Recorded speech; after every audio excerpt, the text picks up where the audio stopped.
Hello hi नमस्ते, this is Riya your host and दोस्त for all things crypto. अगर आपको ये समझना है कि क्रिप्टो वर्क कैसे करता है या फिर ये जानना है कि एनएफटी और मेटावर्स है क्या, तो मैं हूं ना। Let's get started with today's video. हाँ, तो हम पंचतंत्र पे थे। कहानी ऐसे शुरू होती है कि रिटेलर और हॉडलर एक साथ एक घने मार्केट से गुजर रहे थे और दोनों के हाथ में बिटकॉइन से भरी थालियां थी।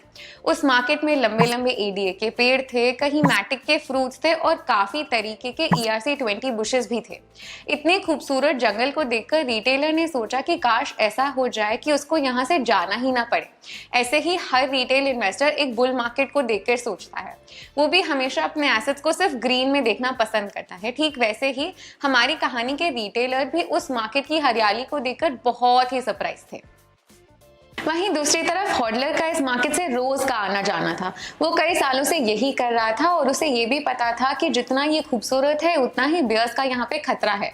जो लॉन्ग टर्म की सोचते हैं उन्हें ये पता रहता है कि when the market goes up it has to come down, पर क्योंकि वो अपनी इन्वेस्टमेंट काफी लंबे समय से मैनेज कर रहे होते हैं तो उन्हें डर लगना थोड़ा कम हो जाता है। वैसे ही अपनी कहानी का हॉडलर भी बहुत बहादुर था। दोनों बड़े मजे से जा रहे थे कि अचानक ही जैसे हॉडलर ने सोचा था उन्हें बेर आता हुआ दिखाई दिया। रिटेलर ने हॉडलर से बोला कि ब्रो भाग जाना ही सही रहेगा, पर दोनों के हाथ में बिटकॉइन से भरी थाली थी, वो नहीं भाग सकते थे। जब तक हॉडलर रिटेलर को कुछ सलाह दे पाता वो अपनी बिटकॉइन से भरी थाली लेकर दूसरी ओर भागने लगा। इस बीच कई बिटकॉइन उसकी थाली से गिर गए। जनरली जब भी किसी इन्वेस्टमेंट एसेट में गिरावट आती है या यूं कहें कि उसका बेयर साइकिल शुरू हो जाता है तो retail investors are among the first to get back out. ऐसा इसीलिए क्योंकि वो अपने प्रॉफिट्स डिक्रीज होते हुए नहीं देखना चाहते। कई बार बहुत सारे रिटेल इन्वेस्टर्स अपने सारे पोर्टफोलियो एक ही एसेट में इन्वेस्ट कर देते हैं, जिसकी वजह से उनका लॉस भी बहुत ज्यादा होता है in case that asset goes down. पर this is not how you should invest. Long term investors थोड़ी दूर की सोचते हैं। अब आप सोच रहे होंगे कि हॉडलर को भी वहां से भाग जाना चाहिए था, पर हॉडलर ने ऐसे कई सारे बेयर्स का सामना किया है और उसको पता है कि बेयर उसके पीछे ज्यादा टाइम तक नहीं रहने वाला। बस अपने हीरो को वही करना था जो इसमें वो बेस्ट है, होल्ड इट। तो बस हॉडलर वहीं अपने बिटकॉइन की थाली लेकर लेट गया। बेयर आया और वो काफी देर तक हॉडलर के चारों ओर घूमता रहा। कई बार हॉडलर को अपनी सांसें भी रोकनी पड़ी, जैसे कि कोई भी लॉन्ग टर्म इन्वेस्टर करता है ड्यूरिंग सच टाइम्स। बिटकॉइन की हिस्ट्री में वो कई बार 80% से भी नीचे गिर गया, पर फिर भी उसने हर बार एक ऑल टाइम हाई सेट किया। पर क्या इसका मतलब ये है कि हमेशा ऐसे होगा? वेल, ये तो कोई प्रिडिक्ट नहीं कर सकता। हम बस ये बता सकते हैं कि हिस्ट्री में ऐसा कितनी बार हुआ है।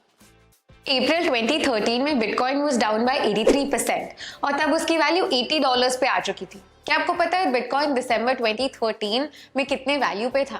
It was $748। Huge, right?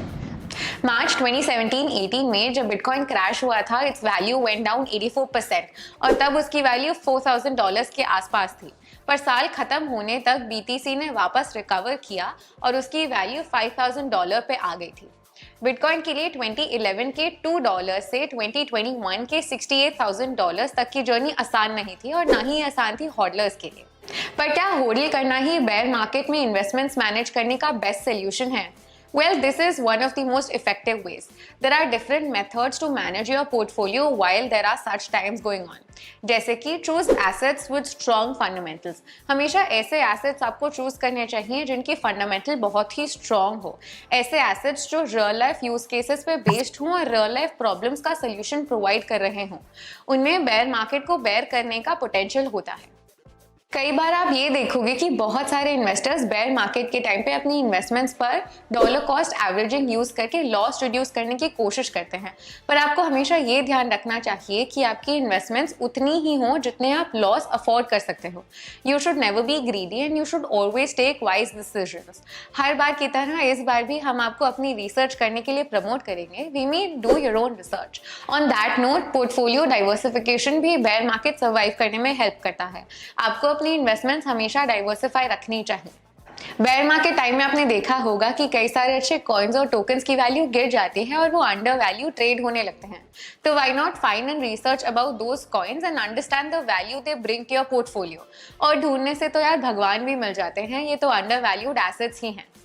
Coming back to the story, जब बेयर निकल गया तो हॉडलर आराम से उठकर अपने घर चले गया और रिटेलर जो दूसरी तरफ भाग गया था उसको फिर से अपनी जर्नी शुरू करनी पड़ी और इस बार उसके बैग में उतना ही सामान था जितना वो उठा सकता था। तो मॉरल ऑफ द स्टोरी क्या हुआ, हमें कमेंट सेक्शन में बताइए कि इस मॉडर्न डे पंचतंत्र का मॉरल क्या होगा। Don't worry if you right now the retailer, क्योंकि हॉडलर भी कभी रिटेलर था। आप अपनी रिसर्च खुद से करें और फिर ही कोई इन्वेस्टमेंट डिसीजन लें। और भी इन्फॉर्मेटिव और वैल्यूएबल क्रिप्टो कंटेंट देखने के लिए हमारे चैनल को सब्सक्राइब करें। हम ऐसे ही आपके लिए वीडियोस लेके आते रहेंगे और वो भी हिंदी में। Until then, stay happy and happy researching.